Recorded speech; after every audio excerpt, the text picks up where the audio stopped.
የተባረከ ትዳር የሚሰጠው እግዚአብሔር ነው። ነገር ግን ከተባረከ ሰው ጋራ እንዴት በጥበብ መኖር እንዳለበት እንዴት በጥበብ መኖር እንዳለብሽ ማወቅ ያንቺ ግዴታ ነው። ብዙ ጊዜ ቅድመ ጋብቻ በቂ ዕውቀት ስለ ፍቅር ህይወት ስለ ትዳር ህይወት በቂ ዕውቀት ባለማግኘት በጣም ብዙ ሰው የራሱንም ህይወት ያበላሻል፣ የሰውንም ህይወት ያበላሻል።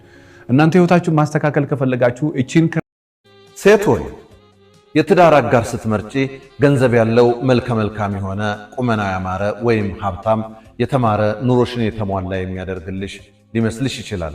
ይህን አታስቢ። ትዳር በገንዘብ ብዛት ብቻ የምትለካ ወይም በውበት የምትመካበት ብቻ ሳይሆን ድንቅ የህይወት ጉዞ ነው። እህቴ ሆይ መልኩን ሳይሆን ውብ ልቡን፣ ልብሱን ሳይሆን ንጹህ ማንነቱን የምትፈልጊውን የህይወት አጋርሽን ከፈለግሽ የምትወጂውን ወንድ ከሌላው ጋር አታስተያዩ። እግዚአብሔርን የሚፈራና ሃይማኖቱን የሚጠብቅ ባል እንዲሆን አድርጊው። በትዳርሽ ውስጥ ደስታ እንዲኖርሽ ከፈለግሽ ህይወትሽን ከማንም ጋር አታነጻጽሪ። ባልሽ የአባትሽን ቦታ የሚተካልሽ ነው። ስለዚህ ተንከባከቢው እንጂ አትከራከሪው። ባልሽ የደስታሽ መገኛ ነው። ከቅፉ ስትገቢ የተለየ ዓለም የገባሽ እስኪመስልሽ ድረስ የሚያስደስትሽ ያው የራስሽ ባልሽ ነው።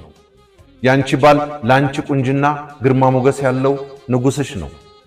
በድክመቱ ጊዜ ደግፊው፣ ጥንካሬ ሁኝና አብርቺው። ስህተት ከፈጸመ ምከሪው፣ ደስታንና ጉልበትን ስጪው። ያን ጊዜ የትዳርን እውነተኛ ፍቅር ታውቂዋለሽ። ሁላችንም አምላኩን የሚፈራ ባል ይስጠን። ፈጣሪውን የሚፈራ ሰው ትዳሩን ያከብራል። ወንዶች ሆይ ውበት ብቻውን ትዳር አይሆንም። ያማረ ሰውነቷ ቤትህን አያስጠብቅም። ትልቅ ዳሌዋ ለቤትህ እንደ ሶፋ አይሆንም። አስብ፣ ትዳር ማለት የህይወትን ፍቅር የምታውቅበት፣ የምትረዳዱበት፣ በምክር የምትበስልበት፣ አባት የምትሆንበት፣ ከብቸኝነት ወጥተህ እንደ እናት የምታገኛት፣ ሐሳብህን የምታጋራት፣ መፍትሄ የምትሰጥህ፣ የህይወትህ ደስታና መጣፈጫ የምትሆን ሴት ከፈለግ መልኳን ሳይሆን አስተሳሰቧን፣ አለባበሷን ሳይሆን እግዚአብሔርን የምትፈራ መሆኗን ተመልከት። ምክንያቱም በዚህ ዘመን እግዚአብሔርን የምትፈራ ሴትን ማግኘት እድል ነውና። ቁመናዋን ሳይሆን ላንተ ያላትን ፍቅር አስብ። ምክንያቱም ለዘላለም አብራህ የምትኖረው በልቧ ውስጥ ያለውና ላንተ ያላት ፍቅር ነው እንጂ መልኩ አይደለም። ወንድሜ ሆይ በሕይወት ስኬታማ መሆን ከፈለግ ዓይንህን ሳይሆን ልብህን ያሳመነችህን ሴት አግባ።